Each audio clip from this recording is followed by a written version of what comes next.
Assalamualaikum warahmatullahi wabarakatuh. Selamat pagi, salam sejahtera buat kita semua. Ya, semoga dalam keadaan sehat walafiat. Berjumpa lagi di mata kuliah Hukum Pidana. Pada pagi hari ini kita akan membahas topik yaitu penyertaan, ya, penyertaan atau biasa disebut dengan naming, ya. Pada pagi hari ini kita akan membahas terkait soal penyertaan dalam hukum pidana. Ya, bicara soal penyertaan atau naming tadi, secara yuridis ya, pengertian secara yuridis nanti bisa dilihat di rumusan ya, pasal 55 KUHP dan juga pasal 56 KUHP. Kalau nanti sudah membaca pasal 55 dan 56 KUHP, maka di dalam penyertaan atau naming dikualifikasikan ada 5 bentuk ya, ada 5 bentuk naming atau penyertaan. Yang pertama adalah dader ya, atau orang yang melakukan. Yang kedua adalah downpegger atau orang yang menyuruh melakukan. Yang ketiga adalah medidader atau orang yang turut melakukan. Yang keempat uitlocker atau orang yang sengaja membujuk. Dan yang terakhir kelima adalah medipiktige atau orang yang membantu melakukan kejahatan. Jadi terkait soal penyertaan dalam pidana atau terkait naming tadi bisa dibaca di dalam pasal 55 KUHP dan juga pasal 56 KUHP. Ada 5 kualifikasi golongan dari penyertaan, ada dader, ada downpegger, ada medidader, uitlocker, dan medipiktige. Ini ada 5 kualifikasi penyertaan dalam Kitab Undang-Undang Hukum Pidana. Nah, yang menjadi pertanyaannya, apakah yang dimaksud dengan penyertaan atau naming? Naming kalau kita lihat dari asal katanya ya, kalau kita terjemahkan dalam bahasa Belanda, maka naming ini artinya adalah deelnemen ya, deelnemen, yang dimana deelnemen ini kalau diterjemahkan dengan kata itu artinya adalah menyertai ya. Jadi deelnemen dalam bahasa Belanda itu diartikan dalam bahasa Indonesia itu adalah menyertai, sehingga ketika berubah menjadi ada tambahan kata ing di belakang, jadi deelneming ya, deelneming artinya adalah penyertaan. Jadi sebenarnya deelneming ya itu sama dengan penyertaan. Jadi deelneming itu dalam bahasa Belanda kata dasarnya adalah deelnemen, dan deelnemen itu menyertai ya, menyertai.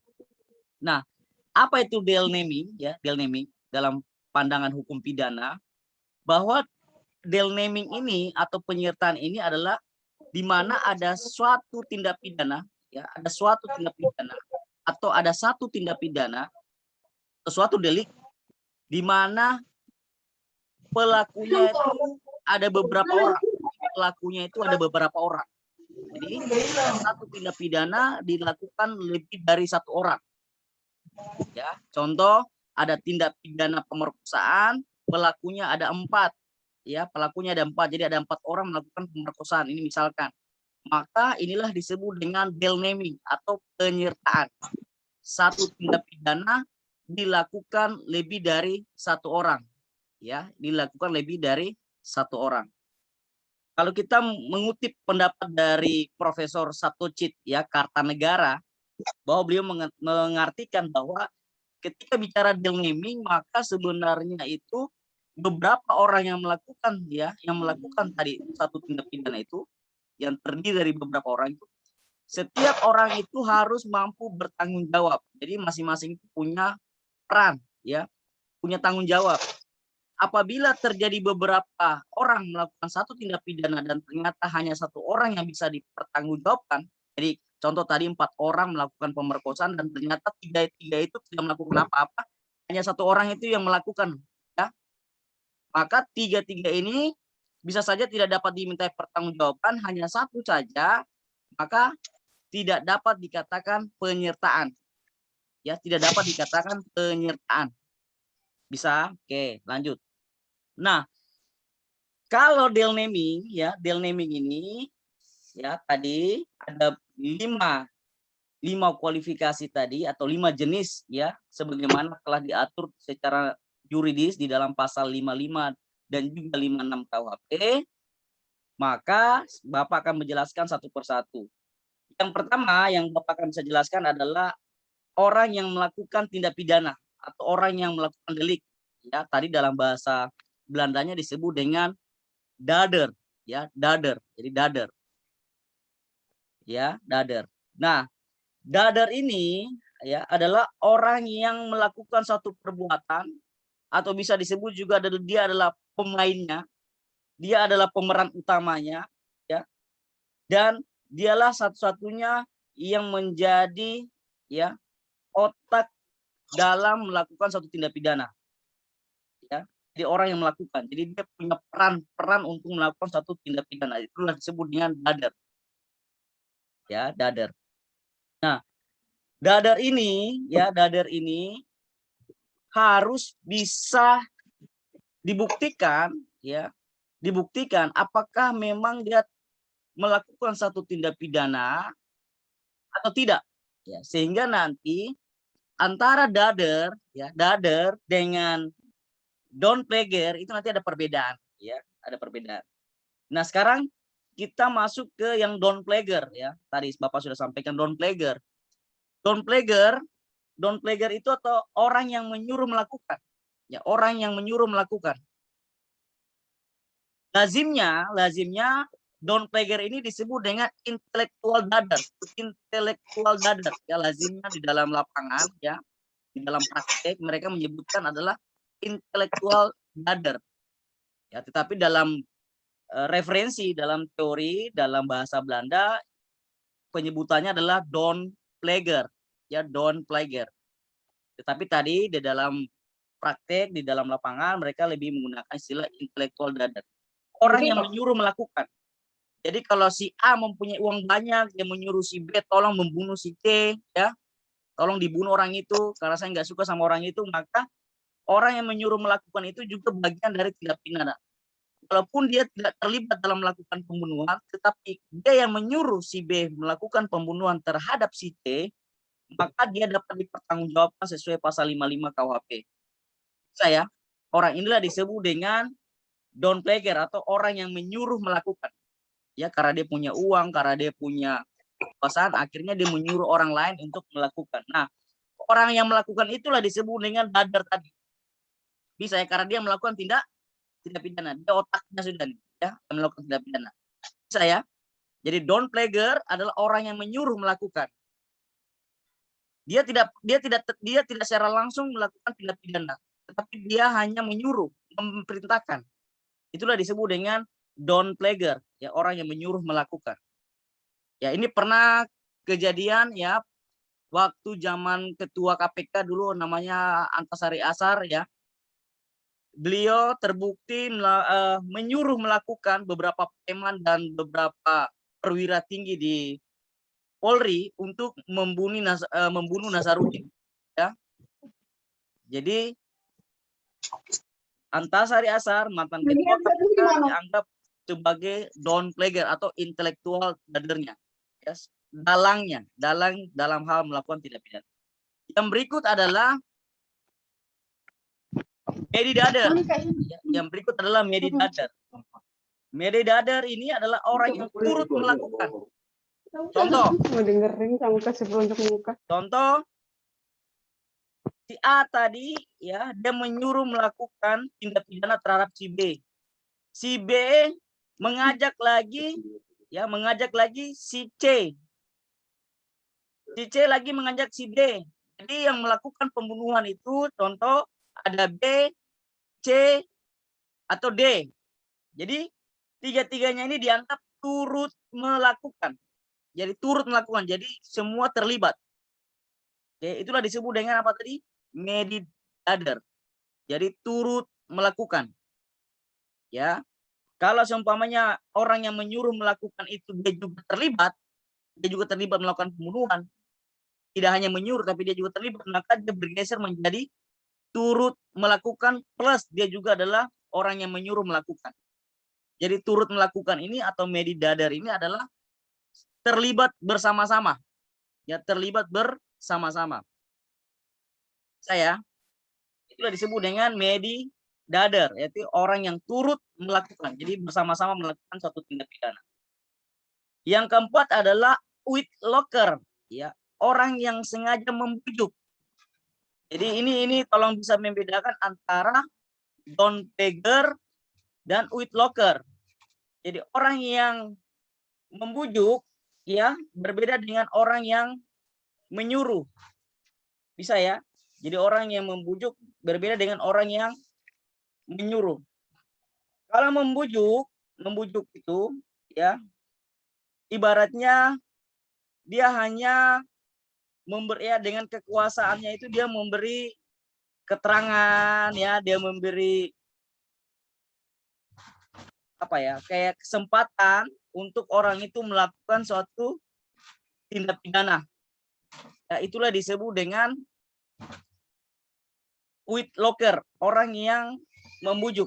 Ya, contoh misalkan ya, A membujuk B untuk membunuh si C. Ini misalkan ini, A membujuk B untuk membunuh si C. Ya. Jadi A membujuk, dia hanya membujuk, ayo kita bunuh dia, tetapi dia tidak menyuruh. Jadi kalau membujuk itu berarti kayak gimana ya bahasanya? Jadi membujuk itu terserah dari si B itu tadi. Dia mau lakukan atau tidak mau melakukan. Yang jelas A hanya membujuk B. Ya. Jadi umpamanya karena berteman baik, A dan B berteman baik, kawan kok bisa bantu saya kah? Saya ada dendam sama si C nih, kita bisa bunuh dia kah? Nah, barulah namanya witlocker, dia membujuk. Saya sampai sini mengerti belum nih? Jadi tolong nanti perhatikan perbedaan antara downpegger dan witlocker. Ya. Yang jelas persamaannya adalah antara witlocker, ya, dengan downpegger itu, yaitu persamaannya adalah sama-sama menggerakkan orang lain untuk melakukan suatu tindak pidana. Jadi sama-sama menggerakkan. Jadi menyuruh juga menggerakkan orang lain, membujuk juga menggerakkan orang lain. Tapi tolong diperhatikan, ya, perbedaannya adalah di titik kalau menyuruh berarti ada sesuatu imbalan yang diberikan. Itu menyuruh. Jadi ada sesuatu imbalan yang diberikan. Kalau membujuk itu tidak ada. Jadi betul-betul dia hanya memberi saran, ya, memberi alasan kenapa kita harus bunuh dia, ya, sehingga orang itu terbujuk. Nah, itu perbedaannya. Baik antara witlocker maupun dengan medidadar. Intinya sama-sama melakukan penyertaan. Intinya sama-sama melakukan penyertaan. Nah, yang berikut adalah yang terakhir tadi adalah membantu melakukan tindak pidana atau medik litige, ya, medik litige tadi. Ini dasar hukumnya ada di pasal 56 KUHP, ya. Jadi dasar hukumnya ada di pasal 56 KUHP. Nanti bisa dibaca. Di dalam pasal 56 itu, ya, kalau kita baca, jadi pembantuan atau membantu melakukan tindak pidana, ya, itu ada dua syaratnya. Ada dua syarat. Yang pertama adalah membantu melakukan, ya, saat kejahatan itu dilakukan. Jadi membantu melakukan tindak pidana, membantu melakukan suatu kejahatan saat kejahatan itu dilakukan. Itu namanya pembantuan. Ya. Secara putusan hakim, ya, putusan hakim atau disebut dengan jurisprudensi, bahwa orang yang melakukan, ya, pembantuan, ya, sengaja membantu melakukan kejahatan sebelum kejahatan itu dilakukan, sebelum kejahatan dilakukan itu juga merupakan pembantuan. Jadi pembantuan itu saat kejahatan itu dilakukan atau sebelum kejahatan itu dilakukan. Nah, itu disebut dengan pembantuan. Yang kedua, syaratnya adalah jadi yang membantu itu hanya memberi keterangan, ya, atau memberi kesempatan atau membantu kayak seperti sarana dan prasarana, itu juga bagian dari pembantuan, ya, bagian dari pembantuan. Misalkan si A ingin membunuh si C, ya, si A ingin membunuh si C karena si A tidak mempunyai senjata tajam, ya, mungkin parang atau badik, Akhirnya dia meminjam kepada si B. Dia pinjam kepada si B. Dia bilang, kawan, bisa pinjam, kau punya body kah? Si B bertanya, aku buat apa? Saya mau bunuh si C. Karena dia sudah tahu dia ingin membunuh si C, akhirnya dipinjamkanlah body itu kepada si A. Bisa? Si A menikam si C hingga meninggal. Maka disinilah terjadi namanya deal naming atau penyertaan, di mana si B itu tergolong yang disebut adalah medik ketiga tadi, atau orang yang membantu melakukan kejahatan karena telah memberikan sebuah alat, yaitu benda tajam tadi. Karena dia akan tetapi, ini saya balik ceritanya, seandainya si B tidak mengetahui bahwa niat A ingin membunuh si C dengan menggunakan badik yang dia pinjam kepada B, maka si B tidak dapat dimintai pertanggungjawaban pidana. Karena syarat untuk dapat dimintai pertanggungjawaban pidana terhadap orang yang membantu adalah betul-betul dia mengetahui akan terjadi sebuah kejahatan. Ya, dia harus mengetahui, harus ada unsur pengetahuannya. Kalau dia tidak mengetahui, bukan bagian dari pembantuan. Sampai sini paham ya? Oke, misalkan lagi nih contoh, si A dia ingin mungkin mencuri ya atau merampok di rumah si B. Akhirnya dia pinjam motor, kendaraan motor roda 2 di temannya si C. Temannya tidak tanya-tanya, dia pinjamkan itu motor. Ya, terjadilah perampokan. Motor itu menjadi barang bukti. Ya, motor itu menjadi barang bukti di kepolisian. Akhirnya apa? Si C tidak dapat diminta pertanggungjawaban karena si C tidak mengetahui bahwa motornya akan dipakai untuk melakukan tindak pidana. Bisa. Ini hati-hati nih kalau kasih pinjam motor, kasih pinjam kendaraan ini ya. Akan tetapi kalau dia tahu bahwa motor itu akan dipakai untuk melakukan tindak kejahatan, maka yang bersangkutan harus dimintai pertanggungjawaban sebagai orang yang melakukan pembantuan. Sampai sini paham ya? Jadi tolong baik-baik. Ini pernah diangkat skripsi ya kakak tingkat kalian, kakak Desi namanya. Ini ada kasus di PT Bio, ada supir ya, supir dia mengangkut barang, ya mengangkut barang keluar dari perusahaan dan ternyata si supir ini diduga melakukan pembantuan kejahatan sesuai pasal 56. Kenapa dianggap pembantuan? Karena ternyata barang yang diangkut itu adalah barang penggelapan.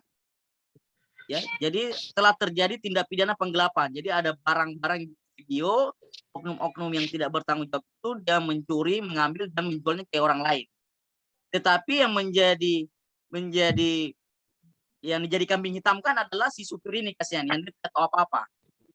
Tetapi polisi saat itu Polres Merauke menjerat dia dengan pasal 375 dijungtokan dengan pasal 56 KUHP. Jadi dia dianggap melakukan pembantuan.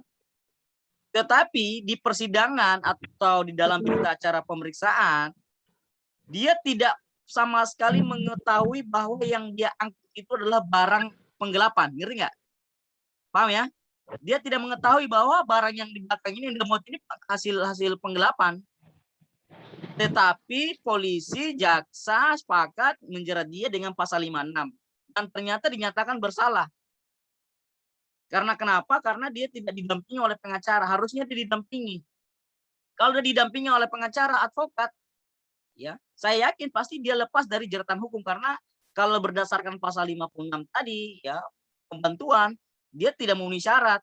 Karena tadi salah satu syarat utamanya adalah dia harus mengetahui dulu bahwa akan terjadi suatu tindak pidana. Bisa ya? Paham sampai sini, mengerti ya? Mengerti. Nah, jadi hati-hati deh. Jadi seumpamanya kamu ada di rumah, tiba-tiba ada temanmu, ya temanmu tiba-tiba dia datang ke rumah kalian dan dia bersembunyi.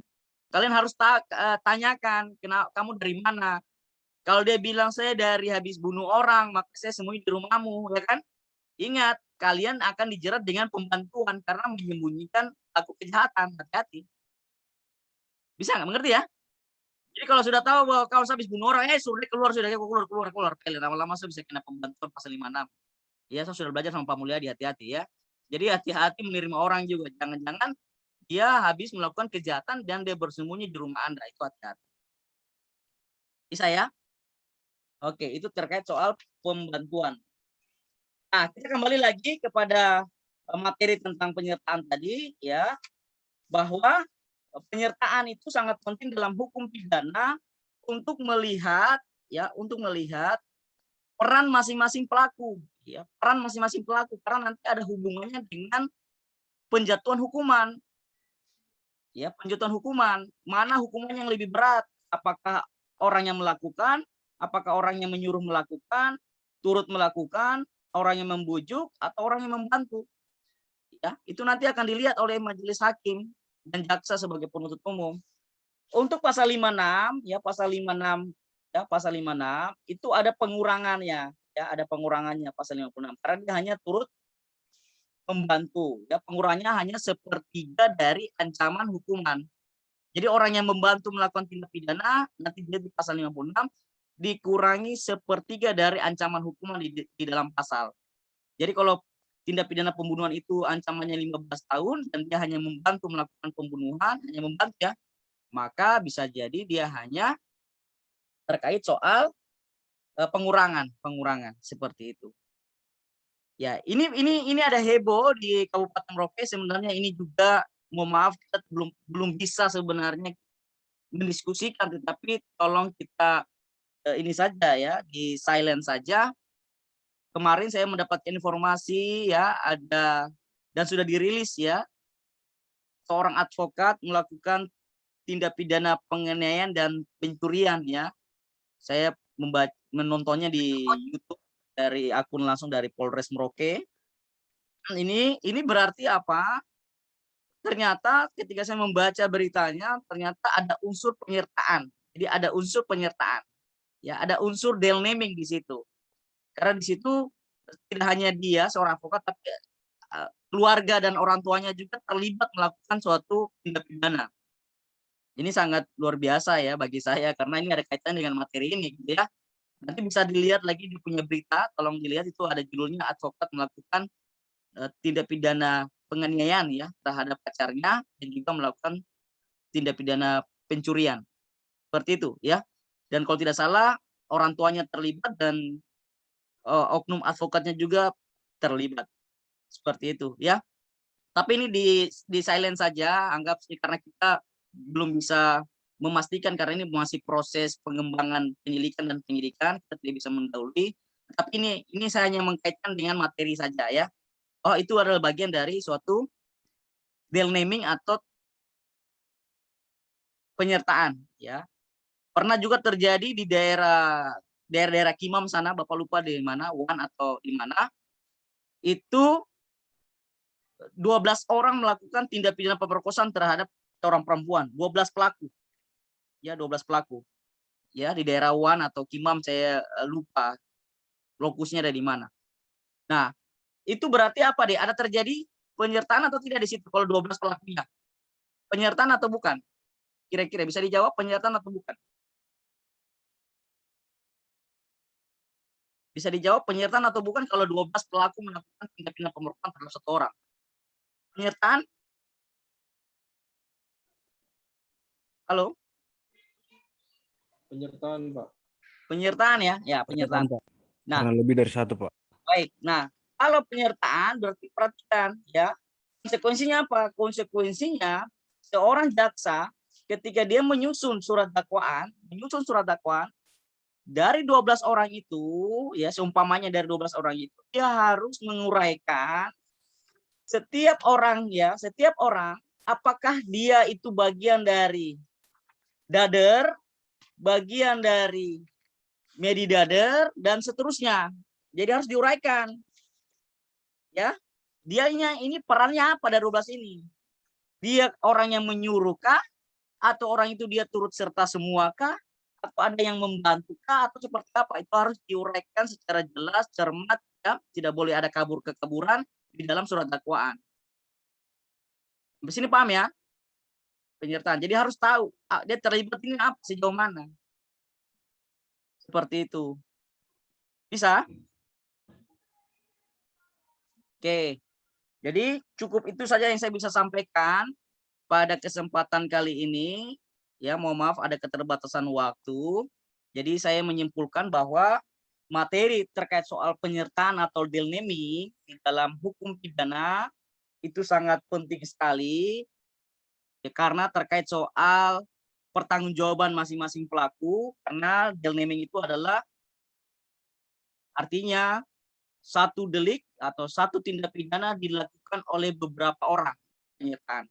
Kalau minggu yang lalu kita berbicara perbarengan, ya, perbarengan minggu lalu, ya, maka perbedaannya kalau perbarengan satu pelaku melakukan lebih dari satu tindak pidana. Jadi satu pelaku melakukan lebih dari satu tindak pidana. Kalau ini terbalik, penyertaan berarti satu tindak pidana dilakukan beberapa pelaku, ya beberapa orang, ya yang nantinya masing-masing itu akan digolongkan sesuai dengan pasal 55 dan pasal 56 KUHP seperti itu. Nah, untuk penyertaan ya Bapak tambahkan sedikit penyertaan ini paling sering terjadi dalam perkara tipikor, perkara tindak pidana korupsi, paling sering ya. Ingat sering. Jadi ini juga yang saya Bapak sampaikan. Mengapa kita harus belajar asas-asas ini di dalam KUHP buku ke-1? Karena dalam penerapan pasal ataupun dalam dakwaan ini harus dijuntokan, Dek. Contoh misalkan ini, misalkan yang advokat itu ya diduga melakukan penganiayaan, ya. Ya anggaplah pasal 351 ataupun nanti kalau ringan ya 352. Jadi penerapan pasal ini kalau dia hanya 352 saja atau 351 tidak ada penyebutan pasal 55 dan 56 berarti dia bukan penyertaan. Itu nanti gampang dilihat deh ya. Kalau Anda membaca suatu dakwaan, membaca berita acara atau dalam putusan-putusan, kalau Anda baca ada pasal pokok dalam buku kedua kejahatan KUHP, umpamanya kayak 338 atau 351 tadi, terus ada junto kayak JO, junto itu berarti apa deh? Dihubungkan. Satu baik-baik ya, junto itu berarti dihubungkan. Jadi ketika dia junto, JO titik ya, junto atau dihubungkan, pengetikannya dijuntokan adalah 55 KUHP, maka sudah dipastikan bahwa kasus ini adalah penyertaan karena ada pasal 55-nya. Kalau dia bilang lagi junto 56, maka itu adalah pembantuan. Kalau dia bilang lagi junto 63, 64 yang kemarin kita belajar, maka itulah perbarengan. Kenapa? Karena tadi harus dibuktikan apakah ada unsur perbarengan ataukah ada unsur penyertaannya seperti itu. Bisa mengerti ya, Dek ya? Jadi nanti kalau bisa baca putusan, baca surat dakwaan, ada junto 55-nya, junto 56-nya, langsung sudah. Anda pasti yakinkan bahwa itu adalah bagian dari kasus penyertaan atau jail naming itu, perhatikan. Seperti itu. Oke. Cukup saja pertemuan kita kali ini, nanti kita bisa diskusikan di lain waktu kalau seumpamanya kita sudah bebas dari wabah pandemi COVID-19. Ya, Bapak juga rindu kampus, rindu untuk bertemu di dalam kelas. Kalau lewat ini kayaknya Bapak kurang percaya diri kalau lewat Zoom ya. Karena makanya Bapak nggak tampilkan Bapak punya kamera karena Bapak saking gantengnya jadi takut kalian nanti bisa terpapar COVID-19. Baik, cukup sekian. Terima kasih. Selamat pagi. Wassalamualaikum warahmatullahi wabarakatuh.